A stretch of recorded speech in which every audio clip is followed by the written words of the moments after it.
Assalamualaikum warahmatullahi wabarakatuh. Perkenalkan, nama saya Sudarni, NIM 9050012203, kelas A. Di sini saya akan menjelaskan tentang konsep dasar zakat, di mana itu pengertian zakat adalah kewajiban bagi setiap muslim yang mampu untuk mengeluarkan sebagian dari harta mereka, biasanya sebesar 2,5% dari total kekayaan untuk diberikan kepada golongan yang berhak menerima, seperti fakir miskin, orang terlilit hutang, dan amil zakat.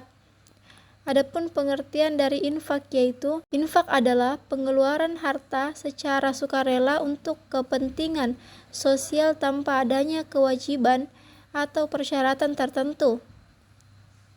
Adapun pengertian dari sedekah, yaitu adalah pemberian sukarela yang dilakukan dengan tujuan memperoleh ridha Allah Subhanahu wa Ta'ala. Sedekah memiliki makna yang lebih luas dibandingkan infak dan dapat berupa uang atau makanan atau bahan tindakan baik seperti senyuman. Adapun pengertian zakat fitrah adalah zakat yang wajib dikeluarkan oleh setiap muslim menjelang hari raya Idul Fitri. Zakat ini biasanya diberikan dalam bentuk makanan pokok atau uang setara dengan nilai makanan pokok tersebut. Hukum dan landasan zakat.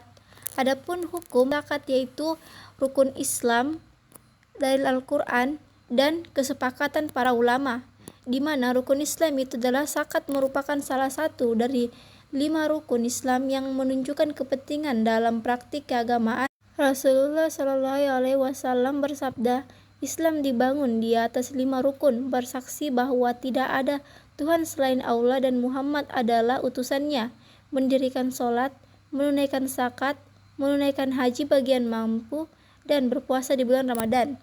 Adapun dalil Al-Quran yaitu dalam surah Al-Baqarah ayat 110, di mana Allah Subhanahu wa Ta'ala memerintahkan umatnya untuk menunaikan zakat dan mendirikan sholat yang menegaskan kewajiban zakat.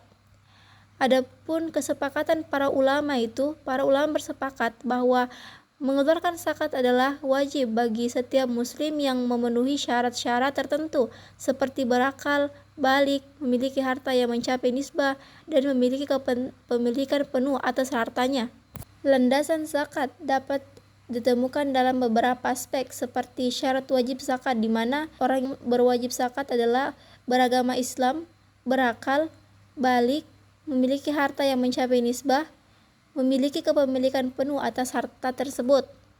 Yang kedua ada jenis zakat, di mana jenis zakat terbagi menjadi 2, yaitu zakat fitrah dan zakat mal, di mana zakat fitrah itu dikeluarkan pada bulan Ramadan sebelum sholat Idul Fitri, dan zakat mal itu dikeluarkan dari harta yang telah mencapai haul atau 1 tahun dan nisbah. Adapun pengaturan pemerintah, di mana di Indonesia pelaksanaan zakat diatur dalam Undang-Undang Nomor 23 Tahun 2011 tentang pengelolaan zakat, yang menegaskan bahwa zakat merupakan harta wajib yang dikeluarkan oleh setiap muslim.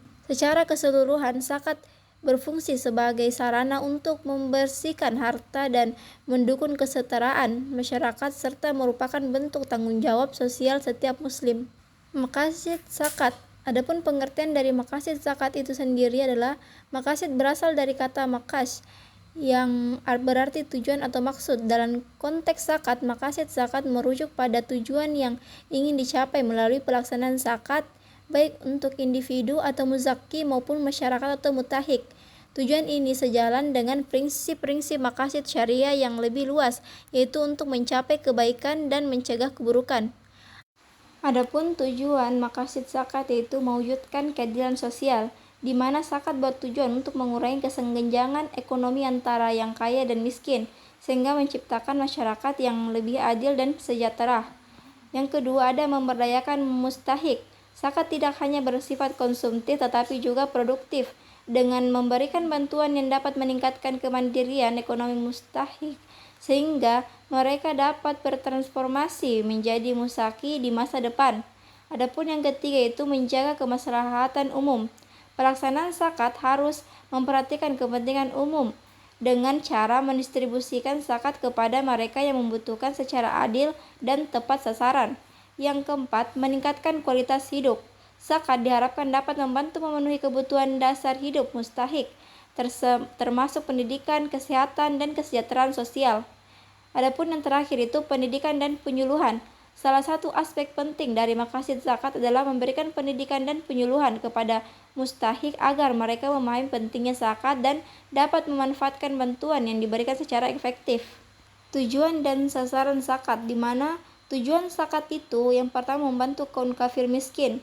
Zakat bertujuan untuk membantu mengangkat derajat fakir miskin dan duafa dari kesulitan hidup serta penderitaan mereka. Yang kedua, mengurangi kesenjangan sosial, di mana zakat berfungsi untuk mengurangi jurang pemisah antara yang kaya dan miskin sehingga dapat mencegah terjadinya ketegangan sosial dan konflik. Ketiga, mewujudkan solidaritas sosial, di mana zakat memperkuat tali persaudaraan dan solidaritas di antara umat muslim, mendorong gotong royong dan menolong dalam kebaikan. Keempat, mensucikan harta dan jiwa. Zakat berfungsi untuk mensucikan harta dari hal-hal yang tidak halal serta membersihkan jiwa dari sifat kikir dan rakus terhadap harta.